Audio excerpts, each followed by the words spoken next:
Ologbo. Akhosu tembeli akoko. Akhosa fogbonu majanu kona fosu. 4 avril 2015, 4 avril 2022, cela fait 7 ans qu'il a été couronné et occupe dignement le trône de ses ancêtres en tant que roi d'Assanté. Commémorant donc ces 7 ans de trône, Dada Voyon Adidekon a voulu, comme à l'accoutumée, marquer d'une pierre blanche cette date. C'est donc par une cérémonie de libation faite d'offrandes du haricot, boissons sucrées, liqueurs importées et locales et immolation de victimes expiatoires qu'il a lancé les festivités. Parti du mausolée de son père Dada Alion Zunion, roi d'Assanté, la cérémonie de libation a sillonné les cases sacrées ou les Asenho, hôtel où reposent les reliques des anciens rois du dit royaume comme Nyonho Sohwe avec les Asen de Dosso Adin, le fondateur, et quelques autres rois. Agbagudo, Pakidje, Zume Klidjaohwe. Après avoir agréé les offrandes à eux données par leur fils Dada Voyon Adidekon au détour de cette cérémonie de libation, les anciens occupants du trône d'Assanté qui émane de Dosso Adin, fondateur et descendant du roi Akaba de Danhomain, l'ont fait savoir par les jets successifs du Haroué et du Ovi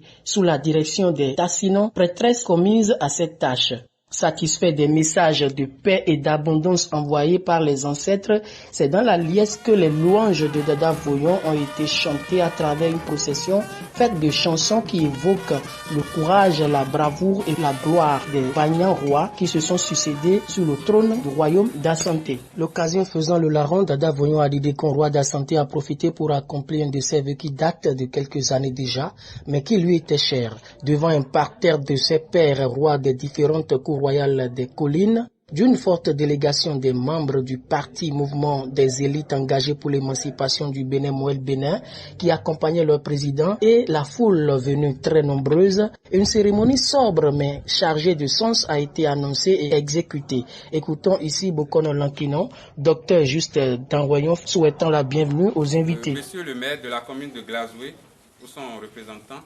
Monsieur le chef d'arrondissement de l'arrondissement d'Assanté, pour son représentant, Monsieur le chef du village d'Assanté, pour son représentant, nos têtes couronnées, sages notables, chefs traditionnels, distingués invités en leur rang et grade respectifs, soyez les bienvenus dans le village d'Assanté,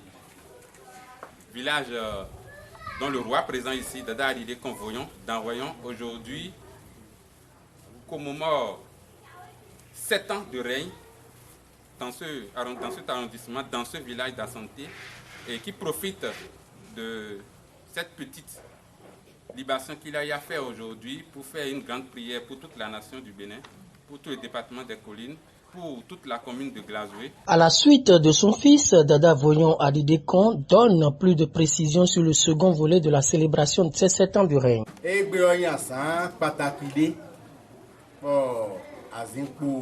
Assanté Rosuo ton solo bon ekajasan e odio no pele bono kan pe bi ogbon fi no kan pe bi ogbon le o do de suwe jolo bo adu azin pono yin ya awe seme dubo le wa yin nu mesen lesin alobona ejasan o le gbe o no gbon we mi ma mo abokadi lero mi kun le gan le mi no gbon on itan le nu kan bono bio atedagbe we ka so we ni no gon to wa nde ka ton do nde meyon e ka no ne kon bono bolo we de o mero asan lo ji yo so mi to gan ton jawe bo mi pe khe mi na gbon e kan mo do gbe ni to kon la gan mi ton ndolo mi pe me la fo mi kan bi ere ren na le wa to onu ajibe igbe bẹ̀rù dẹ́gbò dodo lórí máa ká dó ọ̀nà jẹ mi náà gbé bẹ́rẹ̀ sọ náà gbé tó gán mi tán Patrice Talon ni gbọ́dọ̀ fó dúná pa mi sànà pa bìíní kó dẹ́gbọ̀n pẹ́lá ají àmọ́ dẹ̀kù tó tó ìnà àkókò náà sún ta ní dẹ̀yọ́ mi sọ dá lọ́mẹ ní Adidekon ndí lọ́ pé dẹ̀yọ́ mẹ́rù 4 avril lọ mi pélé rò fi bó kó dẹ̀ mi blo campagne we ya mi bi o FIFA de gbe di lo so mi kon kwe o ni je no ni je nkari do je bo je fidele kade mi lo khodo idin bo ka fidelo voea besi wese ogudo wa save glazue dasa zume savalu banteo mi pelegbe nyo mi do de khodo fi mi ton e joro kane dio bio mi do de khone iburo de bio ne ibi me ya choto me ya glisi me ya hisino me inde wato mi bio fifado to pon la mi ton aizen biji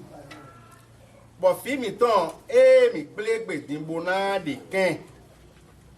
bona le so bene okwe da lomeni bona le so kolinu okwe da lomeni yon de pinwe ya ya udagbewe ya ya fokpa dagbewe ya na cheo so kwere mi ode mi akimet no ko mi na se hodian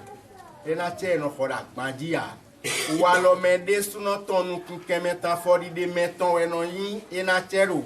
nuwe no de na chebe no chele ogon ple mi ton mi ojo a santé de azinpo de mi ojo pa hosuche ka juja yan ne khane mine bante savalu dasa glazue save wese ogudo sin a hosu zin pole o iso gberofin bona gbon ye kan yo me bona dogbe ni a hosuche ara so sin a hosu odo we ni do me khayo nǹkan tán olùwé máa me pa me nǹkan do akun ara so hosuo a lo tan da mi me to be sunsun bo wa do tan cho se sin pe ni gan me do tan bo wa fi okun mi gbon ka mo dogbe ni ara so hosun wo le ku dali mo ka dogbe na hosu le bi lo we kon mi pelede o yin fifa dan ko me be ne on tan bo ka yin fifa so kan me tan bo mi kan gbon ye kan yo me bo nous éminazons nove miton sisi jeka jaki ayajiyo dene fimiton o den kombo donné bodada elu kolinu caméon bilezo lo da lome boro di doido egbe dion fimiton nove miton jaki ayajiyo mi de keni ba hosuedo kolinu camé fio bi swe figan no yodo figan emi otun fiera hosupa bonde oruda hosu eno zen beno ibono adogbe dagbe me newe no yodo figan ro a hosu sin acheme besi wese ogudo kaka ka ipe banteo mi da lo me azin poedo kolinu caméon anagoto ofonto dasato chato mi da lo me bode ken fi mi ton jaki ayaji egbero eyin figan na hosuedo so kan me on bi bo minane na so zin porupu arufi ba na se tepo alors ko mi ton po bona wa dunjan yi ba hosule binado de do tinton bon ton ejeha akosule na so na ita pan na afo pan na ikoli me pan na so ni bo awubo na dile dibo fie ka po mo inove mi ton fi mi ton be si wese kaka ipe ba nte o binana lo da lo me khe brana lo da lo me khe mi do kan me lele do kan le o we no gan be no nkan me lo me pa we no gan hosule te be ro yin ahosu me do mo bo kan kota de budo voa mi ka de ken fi mi ton nove mi ton jaka ya yidimo enayin pono so ka me ple boblo na mi bed mi bewe fi de boron duha dada na de ken de kaka bo kolinu o so da ko me beneto o kolinu na no gbon buru da ko me sin Conscients de l'enjeu et de la vision de leurs homologues, Leur Majesté les rois du département des collines ont tous répondu présents à l'appel de Sa Majesté Dada Voyon à Didékon, roi d'Assanté. Avant donc de lui donner les attributs qui lui confèrent le titre de Vigan des cours royales des collines, certains rois ont prié sur la nation, sur le président de la République Patrice Talon, sur Jacques Ayadji, président du parti Mouvement des élites engagé pour l'émancipation du Bénin, Moël Bénin. Suivons les rois.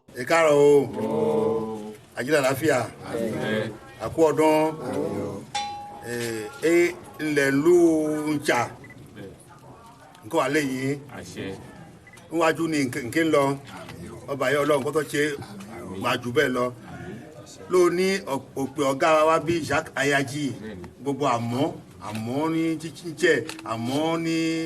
ìwà àfọ̀ ẹ̀ bó jẹ́ ní ọkọ̀ ní ìwà dáadáa ìjọba talọ̀ ká tó gbẹ̀ntì láàyè náà aláàyè láti ọdún ẹ̀kẹ́ wà lágbẹ́ ẹ̀ wà yóò ní ẹ̀ ọlọ́kọ́ jẹ́ kó fún wà ẹ̀ wà yín dé àkọ́sù édó ní bó kẹ́ ẹ̀dó àpásí ìwé nẹ́nu káká jẹ́ ẹgbẹ́ ìrànlẹ́bọ̀ jẹ́ jí àkọ́sù náà lẹ́yìn wà ní. Dàgbèjì kára yín FIFA jẹ́ra yín kan jí lẹ́yìn kan jíjá mélòó nánú nẹ̀mí. Mi bolo nu ya diyan ma o kana bolo bɛ na jɛ zikpo de na lɛ ja asitɔn zikpo kamitɔ yɔ sɔrɔ asatɔn mɛ egbe de bɛ biɛji yɔ zikpo devu akɔso kana lɛ sɔni. ena itu FIFA ji wɛ ma bɔn nue bɔ edo nue na mɔ bɔ na mɔ do oyi xɔ ne ma. Ìbà Ọlọ́run ìbà Ọlọ́run ìbà ènìyàn akọ́dá ayé ìbà aṣẹ̀dá ayé ìbà oṣù ayé àjẹ́ ayé ìbà gbogbo ẹ̀yin àgbààgbà tẹ́ ẹ̀yin go mẹ́rin àgbálá ayé ká ìbà pẹ̀lẹ́mbẹ́ ọwọ́ ìbà pẹ̀lẹ́mbẹ́ ẹsẹ̀ ìbà ojúgun ìbà báwòrán ajúbà ilé ni o. Àzínkpó náà èyí wá fi mẹ́rin ẹ̀dí gbogbo sí bó ká na tẹ̀mí lẹ́ ọ nìyá tẹ̀lé ibì sí. Bó bí ọ fífa dó dàn xɔmẹ́sí tó ọ jí mi bí ọ fífa dó kòlínú ọ jí. FIFA do filme então Jacques Ayadji jí lọ́ọ̀nù kan yìí láti ní àpàṣàkùn lánàá gàdí wọ́n àyí dàgbé lánàá tìǹtàn fi wọ́n àyí dé ẹ̀dọ́kun náà wá fi ẹ̀dọ́kun ká dé ẹ̀dùdé di ọ̀nà tán dé pélépélé sókàn mẹ́tàn wẹ́sẹ̀ ọ̀gúdó sàvẹ́ glazoué dàsà sàvàlú bàǹtẹ́. Désormais chargé de la mission de bras opérationnel des têtes couronnées des collines auprès du chef de l'État pour le développement du dit département avec un chapeau portant son titre de Vigan, d'une clé pour lui notifier qu'il serait celui par qui les portes s'ouvriront pour le département des collines, le pouce de la main droite pour signifier que sans lui, il serait difficile de mettre le département des collines sur orbite, sans oublier les chaussures qui portent les mêmes signes et la canne surmontée d'un caméléon qui explique que Jacques Ayadji sera toujours dans les hautes sphères de décision, quel que soit le régime. Le président de Moël Bénin apprécie le geste des rois et lance un appel à ses frères et sœurs des départements des collines pour la réussite de sa mission. Hervé Viron nous permet de l'écouter. Et sois fort.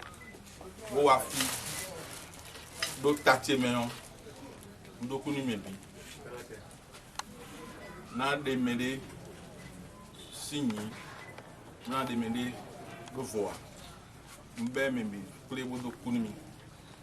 bodo nwe mi blo nwe dabo yo lin boko don mi foko bo upload di gbe o esun kunte mi bon do kuti mi bon kuna yiro ye bona do yan mi me da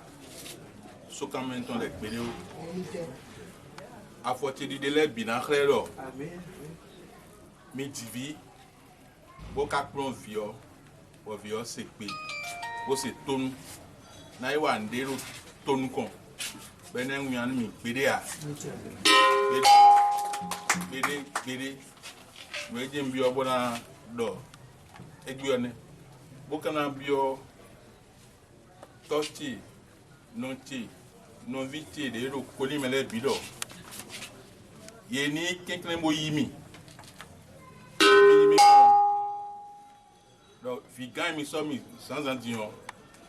figan yo vondo tin ewe na do yamia.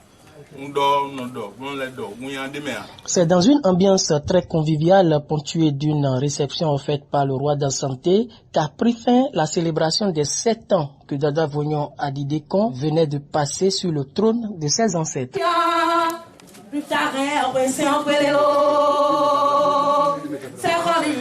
Akoraite, povo, cajueiro,